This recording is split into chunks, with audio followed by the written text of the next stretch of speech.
rolling. All right. Well, welcome everybody. This is Two Beards in a Bible. This is Dave Tenney, and I'm John Swaino. Glad to be with you. We left off last time in Romans chapter 13, right at the very beginning, and that's where we'll begin. We're going to talk about a touchy subject. Yeah. Submitting to government. Yeah, right. Oh, man. Well, I guess I'll read. All right. I'm going to read verse 7. Starting in Romans chapter 13 and verse 1. Let me get my glasses on. Yeah. I'm like, oh, it's hard to read. I noticed on our last recording, I noticed that I had my glasses on my head, and you can see like a shadow. It's just the way that it is. We're old now. We need these things. Is there a shadow from you leaving them on there for a long time? Well, yeah, they'll dig in, yeah. Yeah, they'll dig in. Okay. Let every soul be subject to the governing authorities, for there is no authority except from God, and the authorities that exist are appointed by God. Therefore, whoever resists the authority resists the ordinance of God, and those who resist will bring judgment on themselves, for rulers are not a terror to good works, but to evil. Do you want to be afraid of the authority? Do you want to be unafraid of the authority? Do what is good, and you will have praise from the same. For he is God's minister to you for good. But if you do evil, be afraid, for he does not bear the sword in vain. For he is God's minister and avenger to execute wrath on him who practices evil. Therefore you must be subject, not only because of wrath, but also for conscience sake. For before they are God's ministers, attending continually to this very thing. Render therefore to their due. Taxes to whom taxes are due, customs to whom customs, fear to whom fear, honor to whom honor. Okay. All right. What version are you using? What is that? This is a New King James. Is it? Okay. What are you using? New King James. Maybe I was reading it wrong. Something was hitting my brain weird there, but I can't tell you what it You're in was. Romans chapter 13? I am. Okay. Yeah. Because, sometimes if we're reading different parts, it doesn't sound the same. Yeah, that's true. Yeah, I lost you there in like verses 5 and 6. But well, that's okay. I could have mixed something up, too. Yeah. What you said was like close, so it's good enough. So what you're saying is I wasn't speaking exactly from the oracles of God, right? It was close. Verse 1. I think this is there's a couple of things I think that are interesting about this. Go ahead. It says, let every soul be subject to the governing authorities, for there is no authority except from God, and the authorities that exist are appointed by God. So I think there's a bunch of stuff that we could talk about that. Yeah. So the first thing would be, are the police and the president of the United States, are they appointed directly by God? I don't know. You tell me. I would say no, but the idea, it makes me think back to the Israel, clamoring for a king, and God told them, basically, you won't like this, but as you wish, Yeah. Go. Yeah. If you want this, then okay. But I've told you, I've warned you, and so the idea of there being a governing authority that is ordained by God, yeah. Certainly, like the organization of a government is right.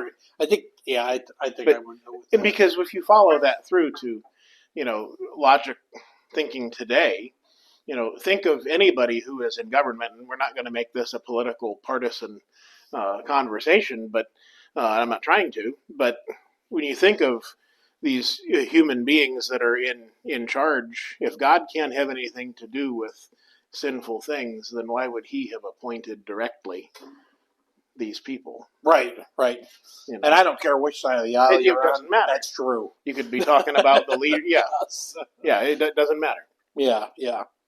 I think on another, I guess, interesting, so if you think about the audience who's being spoken to here directly, I mean, it's us. We're the audience, but he's writing to these Romans, and so you've got these Jews who hated Rome, and now you've got these Christians who now their king is Jesus.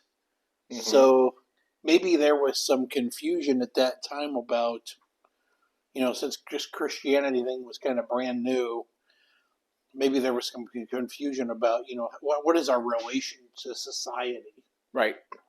I mean, we still ask that question today. So Yeah, it's still something that is on our minds. yeah, This idea of resisting the authority in verse 2. Therefore, whoever resists the authority resists the ordinance of God, and those who resist will bring judgment on themselves. So does again? I guess the question would be: does that mean that we have to do everything that the government says, no matter what? Are we, if they tell us to mow down our neighbors that have a certain color hair or drive a certain type of car, right, which has happened in history. absolutely. So if we resist those sorts of things, are we bringing judgment upon ourselves because we've resisted the authorities? I think we have to understand that there's a hierarchy, right? So if God put those people in, that means God's above those people. Right. And, my understanding has always been God's law is supreme over all other laws. Right. And And when you add to that, the dovetailed into kind of saying the same thing you're saying, the governing authorities that we can say they have been ordained by God, they only have the amount of authority that they have. And they can't, for instance, tell you that you are to forsake the gathering together of the saints. right. And we, hearkening back to COVID times, we experienced that. Yeah, absolutely. And this sort of conversation came up.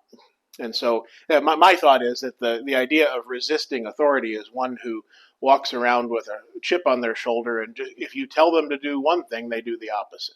Right. And Right. they just have a problem with authority, period. Yeah. No matter what it is. Yeah. Yeah. Yeah. I think it's a pretty simple thing, but I think he's addressing this because maybe back then. So Nero was in power at Mm-hmm. this time that this letter's being written, and he was a horrible person, and he was a horrible person to Christians. Right. But Paul's telling them to obey the authority. Well, I'm sure that, in a province, of course, he's writing to Romans, so maybe it was different there. But he's just basically saying, you got to obey the laws. Right. Do the best job you can, and as long as it's not against God, yeah, do what they tell you to do. In verse 3 there, this is something that that I think is it's just so simple. It's just so right. For rulers are not a terror to good works, but to evil. Do you want to be unafraid of the authority? Do what is good, and you will have praise from the same. It seems so simple. Try not to sneeze in the microphone. My microphone still picked that up. Yeah. Anyways, yeah, and just if you're doing what you can do, then you don't have to be afraid. Right. And I had a friend of mine years ago. He always drove really fast. Yeah. And I'd get in the car with him, and he'd say, "All right, look out for cops." And I'm like, "No, do the speed limit." Yes. And if you live like that, Yeah. you get pulled over all the time. You get tickets. It's an inconvenience, and perhaps people start to develop a chip on their shoulder because the cops are always after them. Well, Yes. I've been driving since 1992, and I have been pulled over maybe 4 times in that period. Yeah, that's real. And I've had no tickets. Yeah. Because I generally try to do what I'm supposed to. Now, for a while there, I was lucky because in my younger years that wasn't the case. But yeah.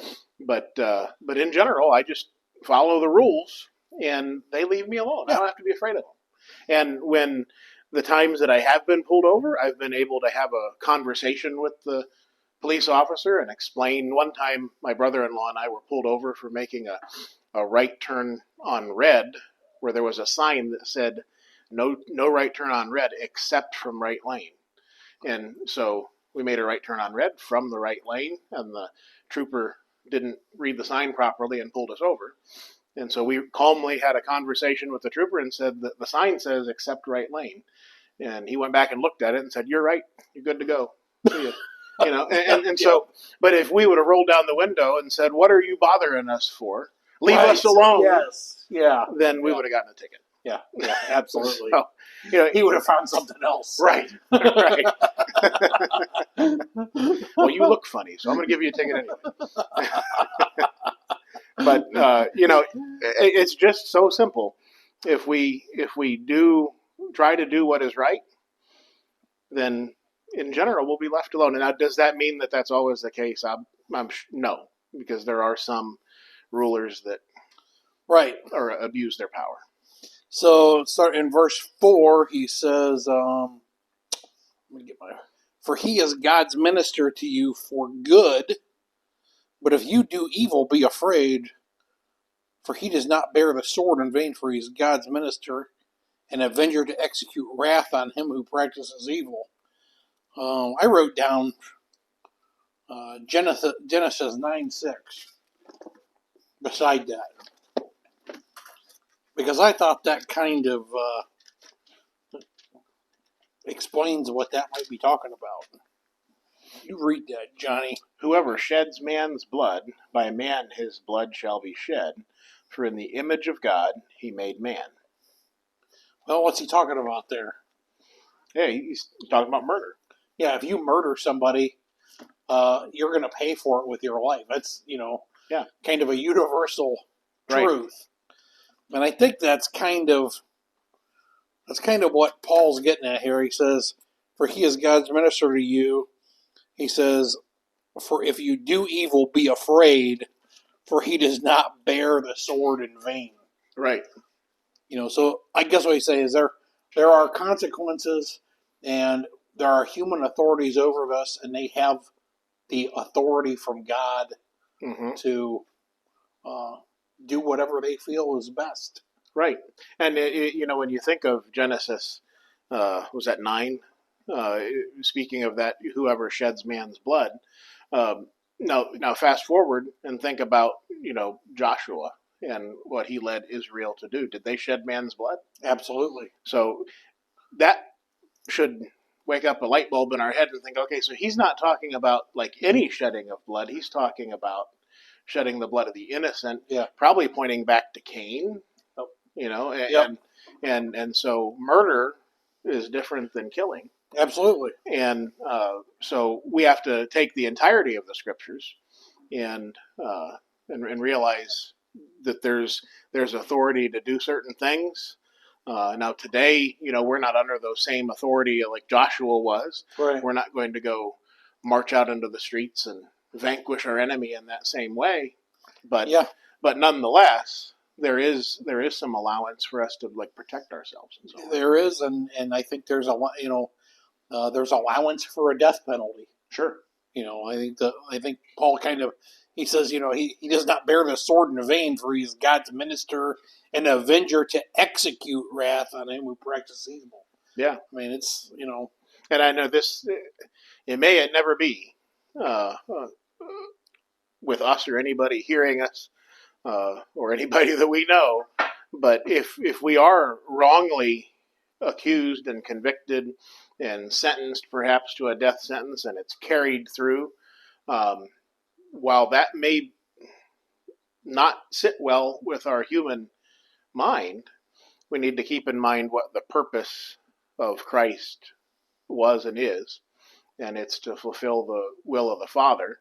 And all of those things that perhaps where God's people have been treated poorly will be sorted out in the end. Yeah. And we don't have to worry about that. We don't have to get all worked up over it. I think Paul makes this point a little bit later, but what happened with Jesus? He was falsely accused. He was put to death for something he had nothing to do with. Right.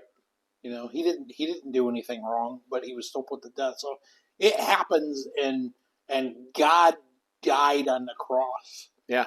As an example for that. And all things work together for good to those who walk according to His purpose. Yeah. Yep. So that was the case with Christ. That's the case with anybody who is a follower of Christ. Yeah.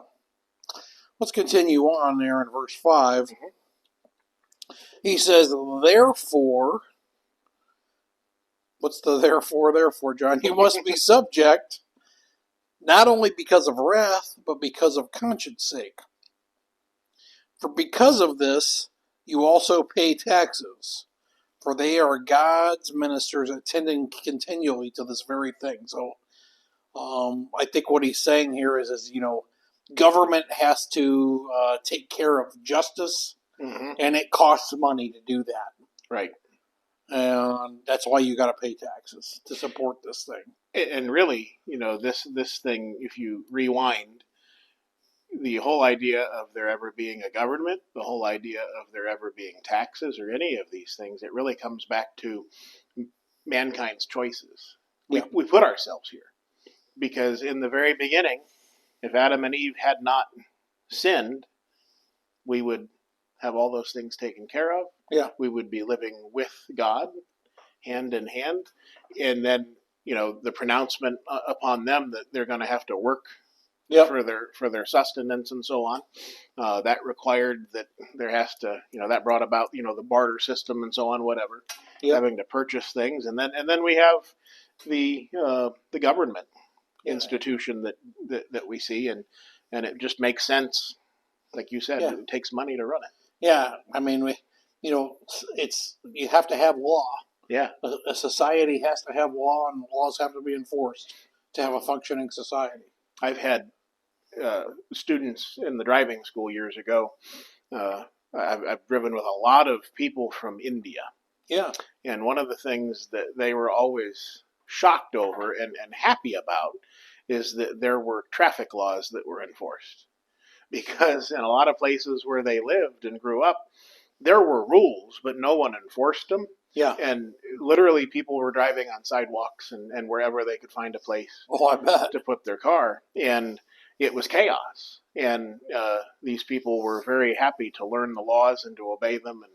And they saw the value in those things, even though we may complain about them. Some of them we may not agree with, but all in all, it works to our good. Absolutely. Verse 7. Ooh, I hate this verse. Render therefore to all their due, taxes to whom taxes are due, customs to whom customs, fear to whom fear, honor to whom honor. Boy, do I hate paying taxes. Right. Right, but we have to do it. Right. I think I wrote down there's 2 instances where Jesus taught that we are to pay taxes. And one of them's in Matthew chapter 17, and that's where I'll just paraphrase this one while you look up Matthew 22. Matthew 22, verse 15. So in Matthew chapter 17, that's where Peter and Jesus are asked to pay the temple tax. And Jesus tells them to go catch a fish. And inside the fish, he finds the money for the coins for the tax. So he teaches that's a thing that they have to do. So what's that one say? 15 through 22. Then the Pharisees went and plotted how they might entangle him in his talk. And they sent to him their disciples who, with the Herodians, saying, Teacher, we know that you are true and teach the way of God in truth. Nor do you care about anyone, for you do not regard the person of men. Tell us, therefore, what do you think? Is it lawful to pay taxes to Caesar or not? But Jesus perceived their wickedness and said, Why do you test me, you hypocrites? Show me the tax money. So they brought him a denarius. And he said to them, Whose image and inscription is this? They said to him, Caesar's. And he said to them, Render therefore to Caesar the things that are Caesar's, and to God the things that are God's. Yeah. So, pretty clear teaching that, we have to pay taxes. Yeah, and it even goes back to the idea that we were talking about earlier about the authority. Caesar has certain authority, and taxing is one of Yeah, them. yeah, Keeping the law, the rule of the land is another. yeah, yeah. So the two work together. Yeah, so Christians are obligated to be fair and pay their taxes. Right. Customs, to whom customs, that would be a custom, I guess, would be this. I'm guessing that's the same thing as a tax. Paying your toll on the turnpike. Yeah. Yeah. Years ago, when we used to have cable television, one of the things I enjoyed watching was the nighttime. They would play the day's docket of the local court downtown. Oh, okay. And so you could stay up late Is at this night and downtown watch that. Canton? Massillon. Massillon? And they had a judge there he was funny. I enjoyed watching him. But there was a guy that showed up several times, maybe about every 6 months or so, in the court, and he considered himself a sovereign citizen. He didn't, I've heard of these. Didn't want a driver's license because it was unlawful to charge him money for that. Yeah. Wouldn't pay insurance and all these things, and he just got himself into a heap of trouble. He ended up in jail, over these things, and it just you're just making life hard for yourself. Yeah. I mean, just simply give them what is theirs, yeah, and live your life peacefully. Yeah. And that allows you all the more time, to be a follower of the Lord and to do things for Him. He says, "Fear to whom fear." What do you think that's talking about? Well, there are those that, part of keeping the rule is there's got to be punishment. And when think back to your parents, you were afraid of your parents. Yeah. When you were a kid, not because, hopefully not. In some cases, maybe it is true where we're afraid of them because they will physically hurt us, perhaps beyond what they should. But it's good to have a little bit of fear, and it keeps you in line. Yeah. It just works. This was like a month ago. I was driving. I've started working on a new town, and the speed limit changes from like 35 to 25. And I was probably going 40 in the 35. I wasn't even thinking. You kind of get in the zone sometimes. And I go into that 25 zone going 40 miles an hour, and there's a cop sitting right up there to this little church building that's there. And I said, I looked down, so I just pulled right in the driveway. I said, I was speeding. He goes, well, I didn't even have my thing on. He goes, are you telling me you're speeding? I said, yeah. He goes, well, quit that. So we actually had a good conversation. But anyways, right? Yeah, I mean, I did that because I was like, oh man, I messed up. Right. I think that's an example of of fear to whom fear, and then he says honor to whom honor. So yeah, you think about the president, the mayor of your town, the governor. Right. These are positions that deserve honor. Yeah. And we're told to honor those positions, whether we agree with the people that are in them or not. Right. Yeah, and you may disagree with the person. You may not like them at all, but the position still requires us to at least respect that. This being an election year, John, I just dread this. Right. Because, brethren will literally act complete. They will forget that they were Christians. Right.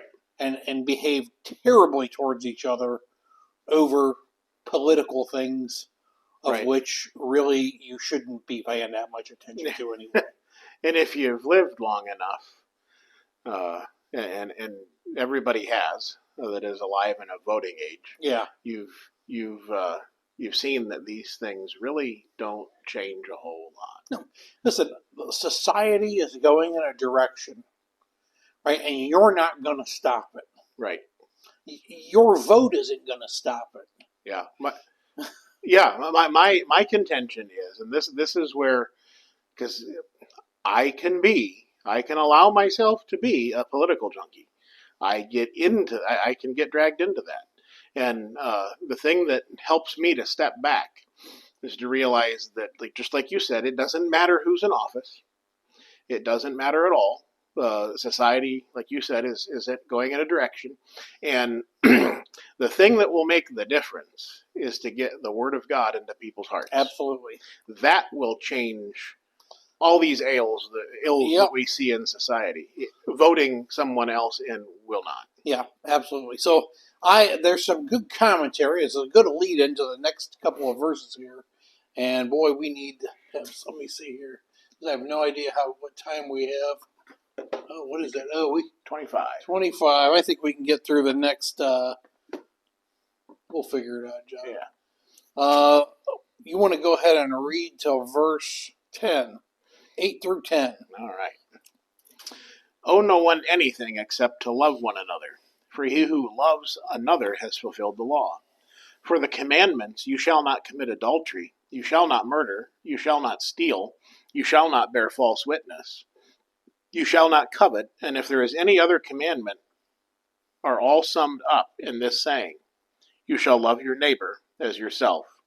Love does no harm to a neighbor. Therefore, love is the fulfillment of the law. Okay, so, really, when we talk about all of these things about submitting to government and the way we ought to behave, I think that's why he goes here. He says first, owe no one anything except to love one another. Mm-hmm. So does that mean we can't ever take a loan out? Because then we would owe somebody something. Right. So can we not take out a loan? Go ahead and explain that to me, because I'm drawing. I'm thinking too much. Go Yeah, ahead. I don't think that's what that means. I don't either. I think what he means is you fulfill your obligations, Mm-hmm. right? So Yeah. Don't shirk your responsibilities. Right.